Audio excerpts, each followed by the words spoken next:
ये लड़का बेहद बेवकूफ था और इससे परेशान होकर कबीले से निकाल दिया जाता है। इसके बाद लड़का ऐसे शहर में जाता है यहाँ लड़कियों पर बेहद जुल्म होता था। बेवकूफ लड़का लड़कियों की कैसे मदद करता है, ये जानने के लिए वीडियो को आखिर तक जरूर देखें। कहानी की शुरुआत एक बड़े से जंगल से शुरू होती है। आज कुछ जंगली शिकार करने वाले थे। इस लंबे चौड़े शिकारी का नाम मूसा है, जो धीरे धीरे आगे बढ़ रहा था। मूसा अपने साथियों के साथ मिलकर एक जानवर का शिकार करने वाला था। इससे पहले कि वो शिकार कर पाता, एक भाला आकर उसके साथी को लगता है। ये भाला मैसी ने मारा था। वो भी शिकार करना चाहता था, लेकिन गलती से शिकारी को ही मार देता है। मैसी एक बेवकूफ शिकारी था, जो अपनी हरकतों से सभी को परेशान करता रहता है। वैसे ये लोग जिमजिम कबीले से वास्ता रखते थे। कबीले के आदमी दो तरह के काम करते थे। कुछ आदमी शिकार करते थे तो कुछ फल तोड़ते थे। शिकार से लौटकर मैसी जू के पास रुक गया था। जू उसका करीबी दोस्त था, जो फल तोड़ने का काम करता था। मैसी उसे बता ही रहा था कि जंगल में क्या क्या हुआ कि इसी बीच उसकी नजर माया पर पड़ती है। माया भी इसी कबीले की थी और मैसी उससे बेहद प्यार करता था। वो उससे शादी करना चाहता था, लेकिन माया उसे पसंद नहीं करती थी। माया मैसी को बेवकूफ समझती थी, इसलिए वो उसे नापसंद करती थी। कुछ देर बाद मूसा शिकार कर वापस आ जाता है, जिस कारण पूरा कबीला खुश हो गया था। वो भी माया को पसंद करता था, लेकिन माया उसे भी पसंद नहीं करती थी। मैसी का दोस्त जू भी एमा नाम की लड़की को पसंद करता था, जबकि वो उसकी तरफ देखती तक नहीं थी। थोड़ी देर बाद मैसी और जू घूमते घूमते कबीले के बाग में आ जाते हैं। बाग में सुनहरी सेब भी थे। कबीले वालों का मानना था कि जो भी सुनहरी सेब को खाएगा वो समझदार बन जाएगा। इसके साथ ही वो ये भी मानते थे कि इसे खाने वाला श्रापित हो जाएगा और वो कबीले को मुसीबत में डाल देगा। मैसी समझदार बनना चाहता था, इसलिए वो एक सेब तोड़कर खा जाता है। इसके बाद जू उससे कुछ सवाल पूछता है, क्योंकि वो सेब का असर देखना चाहता था, मगर मैसी उसके किसी भी सवाल का जवाब नहीं दे पाता। यानी वो अभी भी बेवकूफ ही था।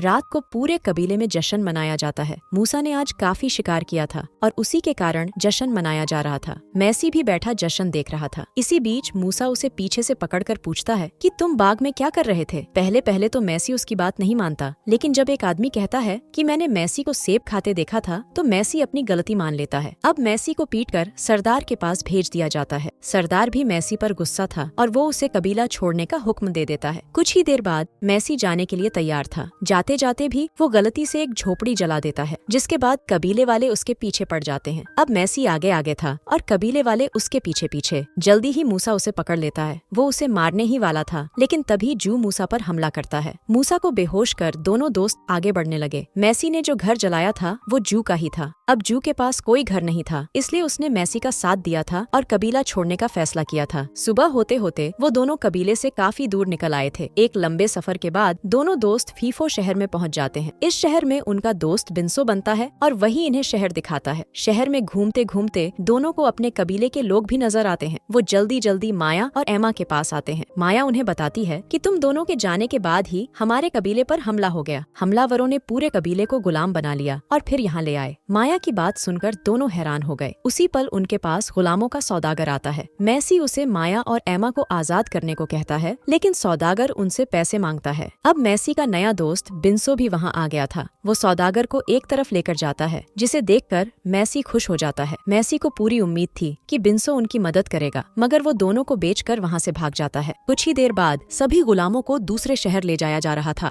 रास्ते में कीबी शहर के लोग हमला कर देते हैं। ये लोग गुलामों को कब्जे में करना चाहते थे। वो जल्दी ही फीफो लोगों को मारकर सभी गुलामों पर कब्जा भी कर लेते हैं, मगर दो गुलाम किसी तरह बच जाते हैं। ये दोनों गुलाम मैसी और जूही थे, जो मौका देखकर भाग गए थे। कुछ ही देर बाद कीबी लोग चले जाते हैं, जिसके बाद मैसी और जू भी कीबी शहर की तरफ बढ़ने लगते हैं। दोनों वहाँ जाकर माया और एमा को बचाना चाहते थे। एक लंबे सफर के बाद दोनों दोस्त कीबी शहर के दरवाजे तक पहुँच जाते हैं। वो जल्दी जल्दी शहर में दाखिल होना चाहते थे, लेकिन सिपाही उन्हें बाहर ही पकड़ लेते हैं। इसके बाद दोनों को जनरल के आगे पेश किया जाता है। जनरल इन्हें जासूस समझकर पीटने लगा। दोनों की चीखें सुनकर सेनापति भी उनके पास आ जाता है। वो भी दोनों को जासूस समझकर इनसे पूछताछ करने लगा। इसी बीच बिंसो भी उनके पास आता है। वो दोनों को अपना भाई बताता है, जिसके बाद दोनों को छोड़ दिया गया। अब बिंसो फिर से दोनों को शहर दिखाने लगा। वैसे बिंसो एक ठग था, जो अलग अलग शहरों में घूमता रहता था। उसे पता था कि दोनों दोस्त बेवकूफ हैं। उसने इनकी मदद इसलिए की थी ताकि वो उनका फिर से इस्तेमाल कर सके। वो दोनों से माफी मांगकर उनसे वादा करता है कि वो उन्हें सेना में भर्ती करवा देगा और फिर वो अपने कबीले तक पहुँच जाएंगे। जाएंगे। अगले दिन बिंसो ने अपना वादा पूरा कर दिया और दोनों को सेना में भर्ती करवा दिया। शहर में आज राजकुमारी निकलने वाली थी और पूरी सेना उसके स्वागत की तैयारी कर रही थी। हमारे बेवकूफ दोस्त भी राजकुमारी के स्वागत के लिए तैयार थे। दूसरी तरफ राजतांत्रिक कोई जादू कर रहा था, जबकि राजा उसे देख रहा था। शहर में 10 सालों से बारिश नहीं हुई थी। बारिश करवाने के लिए तांत्रिक ने 6 लड़कियों की बलि भी दी थी, लेकिन फिर भी उसे सफलता नहीं मिली थी। वजीर राजा से कहता है कि शहर के लोग उसका मजाक उड़ा रहे हैं क्योंकि उन्हें बारिश चाहिए। राजा उसकी बात को अनसुना कर तांत्रिक के पास आता है और तांत्रिक कहता है, हमें कुछ और लड़कियों की बलि देनी होगी, तभी बारिश होगी। उधर शहर में राजकुमारी पहुंच गई थी और सभी उसके स्वागत में झुक गए थे। मैसी अकेला ही खड़ा उसे देख रहा था क्योंकि वो राजकुमारी की खूबसूरती में खो गया था। आज शहर में बड़ा समागम होने वाला था और राजकुमारी उसे ही देखने आई थी। पूरा शहर भी इस समागम को देखने के लिए इकट्ठा हो चुका था। जल्दी ही सभी के सामने तांत्रिक आता है और आते ही लड़कियों को देखने लग जाता है। आज फिर एक लड़की की बलि दी जानी थी ताकि शहर में बारिश हो सके। देखते ही देखते तांत्रिक ने एक लड़की को चुन लिया, जिसके बाद लड़की की बलि दी जाती है। बलि समागम के बाद दोनों दोस्त बिंसो के साथ घूम रहे थे। इसी बीच एक नकाबपोश लड़की तीनों के सामने आती है। वो मैसी और जू को अपने साथ चलने को कहती है। दोनों उसकी बात मानकर उसके साथ चल पड़ते हैं। जल्दी ही तीनों महल में पहुंच जाते हैं। लड़की मैसी को लेकर अंदर चली जाती है, जबकि जू को तांत्रिक के आदमी के पास छोड़ दिया जाता है। थोड़ी ही देर बाद लड़की मैसी को शाही कमरे में ले आई। ये नकाबपोश लड़की राजकुमारी थी। राजकुमारी उसे बताती है कि मैं राजा की सौतेली बेटी हूँ, इसलिए वो मुझसे कम ही प्यार करते हैं। राजा अच्छा आदमी नहीं है। मैं शहर में बारिश करवाना चाहती हूँ ताकि लोगों का भला हो सके। इसके बाद वो मैसी से कहती है कि तुम्हें एक तहखाने में जाना होगा। वो तहखाना हमारे देवता का है। तुम्हें उससे पूछना है कि हमारे शहर में बारिश क्यों नहीं हो रही। मैसी राजकुमारी का दीवाना बन गया था, इसलिए वो उसकी हर बात मान लेता है। उधर तांत्रिक भी जू को तहखाने में भेजना चाहता था। वो उसे तहखाने के पहले दरवाजे पर ले आया था। तांत्रिक भी चाहता था कि जू देवता से बात करे। वो जू को आजादी और पैसों का लालच देता है, जिसके बाद जू तहखाने में जाने के लिए तैयार हो जाता है। दूसरी तरफ मैसी और राजकुमारी भी तहखाने के दूसरे दरवाजे तक पहुंच गए थे। राजकुमारी को खुश करने के लिए मैसी जल्दी ही तहखाने में चला जाता है। वैसे दोनों दोस्त तहखाने में आ तो गए थे, लेकिन उन्हें ये नहीं पता था कि इस तहखाने में आने वाला इंसान अंधा हो जाता है। तहखाने में एक दूसरे को देखकर दोनों दोस्त हैरान थे। दोनों देवता से बात करने की भी कोशिश करते हैं, लेकिन देवता उनसे बात नहीं करता। दोनों बाहरी कबीले के थे, इसलिए देवता उनसे बात नहीं कर सकता था। थक हार कर दोनों जैसे ही बाहर आते हैं तो बाहर उन्हें कई लोग नजर आते हैं। दोनों को ठीक देखकर सभी को लगा कि दोनों दोस्तों ने देवता को नाराज कर दिया। अब तांत्रिक के कहने पर दोनों दोस्तों को जेल में बंद कर दिया जाता है। अगले दिन दोनों दोस्तों को सजा दी जाने वाली थी, लेकिन मैसी लोगों से कहता है कि वो देवता का आदमी है, इसलिए देवता ने उसे छोड़ दिया था। मैसी की बात सुनकर राजा दोनों की सजा टाल देता है और उन्हें मजदूरी करने को कहता है। थोड़ी ही देर बाद दोनों दोस्त मजदूरी कर रहे थे। इसी बीच मैसी को पता चलता है कि तांत्रिक माया और एमा की बलि देने वाला है। मैसी को बिल्कुल सही खबर मिली थी। बारिश करवाने के लिए तांत्रिक दो लड़कियां मारने वाला था। मैसी ऊंचाई पर काम कर रहा था। माया को बचाने के लिए वो जल्दी जल्दी माया के पास पहुंचता है। इसी बीच वजीर धोखा देकर राजा को मरवा देता है। माया को तांत्रिक ने पकड़ रखा था। मैसी पहले सिपाहियों से लड़ता है, फिर सेनापति को हराता है और फिर तांत्रिक की ही बलि दे देता है। तांत्रिक के मरते ही बारिश होने लगी, जिसे देखकर पूरा शहर खुश हो जाता है। कहानी के आखिर में दोनों दोस्तों को अपना अपना प्यार मिल गया था। वो राजकुमारी से विदा लेकर अपने कबीले की तरफ चले जाते हैं। हमारी वीडियो देखने के लिए बहुत बहुत धन्यवाद। अगर आप ऐसी ही वीडियोस के दीवाने हैं तो प्लीज मेरे चैनल को जरूर सब्सक्राइब करें। मिलते हैं अगली वीडियो में, तब तक के लिए नमस्कार।